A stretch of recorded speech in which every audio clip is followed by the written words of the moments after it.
शाहजहांपुर के रोजा के मानपुर चचरी गांव में 4 बच्चों की हत्या कर आत्महत्या करने वाले राजीव पर कई दिनों से वारदात को अंजाम देने की सनक चढ़ी हुई थी।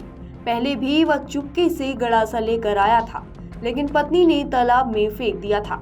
इस बार वह फिर से गड़ासा लेकर आया और छुपा दिया। परिजनों के मुताबिक गड़ासा पहले से घर में नहीं था। बुधवार रात 1 से 2 बजे के बीच राजीव ने अपने 4 बच्चों की गर्दन गड़ासे से काटने के बाद खुद भी फंदे से लटक कर जान दे दी थी। इससे पहले दिन में उसने पत्नी कौशल्या को पीट कर घर से भगा दिया था। बृहस्पतिवार को बच्चों को दफनाने और राजीव के अंतिम संस्कार के बाद कौशल्या को बरेली के फहेदगंज पूर्वी के गांव करतौली के रहने वाले मायके के लोग लेकर चले गए थे। शनिवार सुबह बच्चों की याद में तड़पती कौशल्या ससुराल मानपुर चचरी पहुंची। दरवाजे पर पहुंचते ही चीख कर बेसुध हो गई। परिजनों ने किसी तरह उसे संभाला। इसके बाद वह फिर से रोने बिलखने लगी। परिजनों ने पानी पिलाकर उसे शांत कराने की कोशिश की। रोते हुए कौशल्या ने बताया कि उसका पिता राजीव उसके साथ 5 दिन से लगातार मारपीट कर रहा था। जब नाराजगी जताई तो पति बोला, तुम मायके चली जाओ, कल आ जाना। हम पति के इरादों को समझ नहीं पाए। कौशल्या ने बताया कि होली से पहले पति बांका और सल्फास की गोली लेकर आया था। पीपल के पेड़ के पीछे छिपा दिया था। जानकारी होने पर बांका व सल्फास तालाब में फेंक दिया था। थाने जाकर पुलिस को भी पूरी बात बताई थी। पूछताछ में पुलिस को बताया था कि साल भर पहले हादसे के बाद से राजीव ऐसी हरकत कर रहा है। कौशल्या ने बताया कि होली के 8 दिन बाद पति कहने लगा था कि इस बार ऐसा काम करेंगे कि किसी को पता ही नहीं लगने देंगे। एक दिन राजीव ने कौशल्या को चारपाई से बांध दिया और चाकू से गला काटने की बात करने लगा। घबराई कौशल्या ने किसी तरह खुद को छुड़ाया और पुलिस को बुलाकर पूरी बात बताई। राजीव के मानसिक रूप से अस्वस्थ होने की जानकारी पर पुलिस ने कहा था कि पति का इलाज कराओ। पिता पृथ्वीराज ने बताया कि जिस गड़ासे से हत्याकांड किया गया है वह घर पर पहले नहीं था।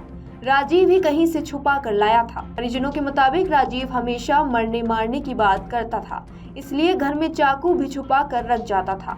कौशल्या ने बताया कि जब ससुराल से मारपीट की शिकायत की तो वह बोले, जवान बेटा है, क्या करे, कहीं वह हमें मार दे, कुछ दिन रुको, सब कुछ ठीक हो जाएगा।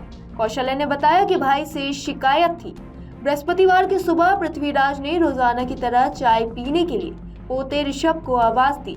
जवाब न मिलने पर पृथ्वीराज मकान में गए तो पोती पोतियों की लाश देख पैरों तले जमीन खिसक गई। राजीव द्वारा हत्या कर भाग जाने का शोर मचाया तो ग्रामीणों की भीड़ एकत्रित हो गई। इसके बाद पृथ्वीराज कमरे में गए। अंधेरा होने पर माचिस की तीली जलाई, तब राजीव फंदे से लटका दिखा था। घटना के बाद से ही मानपुर चचरी गांव में रोजाना लोगों की भीड़ लग रही है। किसी प्रकार की कोई और अनहोनी ना हो, इसके लिए 2 सिपाही लगातार तैनात कर दिए गए हैं। रोजा थाना प्रभारी राजीव सिंह ने बताया कि मामले पर हर बिंदु पर जांच की जा रही है। शनिवार को मायके पक्ष के लोगों के बयान भी दर्ज किए गए हैं। अभी तक वही पुरानी बात सामने आई है। दरअसल शाहजहांपुर के रोजा थाना क्षेत्र के मानपुर चचरी गांव में बुधवार देर रात पिता ने अपनी 4 मासूम बच्चों की गला रेत कर हत्या कर दी थी। इसके बाद खुद भी फंदे से लटक कर जान दे दी थी। वारदात से पहले दिन में ही उसने पत्नी को पीटकर घर से भगा दिया था। राजीव पत्नी कौशल्या उर्फ क्रांति देवी, बेटी स्मृति, कृति, प्रगति और बेटे ऋषभ के साथ चचरी गांव में रहता था। थोड़ी दूर पर झोपड़ी डालकर रहने वाले राजीव के पिता पृथ्वीराज ने बताया कि बुधवार दोपहर उसने क्रांति को पीटकर घर से भगा दिया था। वह अपने मायके बरेली जिले के फतेहगंज पूर्वी थाना क्षेत्र के गांव करतौली चली गई थी। पृथ्वीराज के मुताबिक रात में 4 बच्चों के साथ राजीव घर में सोया था। बृहस्पतिवार सुबह 7 बजे उन्होंने पौत्र को चाय पीने के लिए बुलाया। काफी देर तक कोई जवाब नहीं मिला तो वह बाहर बने शौचालय से चढ़कर घर में दाखिल हुए। अंदर एक चारपाई पर स्मृति, दूसरे पर ऋषभ, तीसरे पर कीर्ति और प्रगति के लहूलुहान शव पड़े थे। चारों के गले बड़े चाकू से रेते गए थे। अंदर कमरे में कुंडे से राजीव का शव लटक रहा था।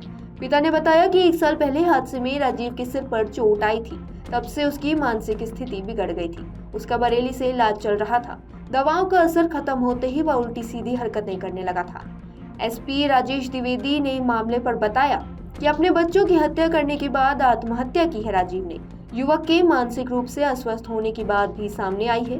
पृथ्वीराज की तहरीर पर रिपोर्ट दर्ज कर जांच की जा रही है। बहरहाल इस मामले पर आपकी क्या राय है, हमें कमेंट सेक्शन में जरूर बताएं और इस तरह की और खबरों के लिए देखते रहिए अमर उजाला। अगर आप ये वीडियो YouTube पर देख रहे हैं तो हमारे चैनल को सब्सक्राइब करें और बेल आइकन को दबाना ना भूलें। अगर आप Facebook पर ये वीडियो देख रहे हैं तो हमारे पेज को लाइक करें।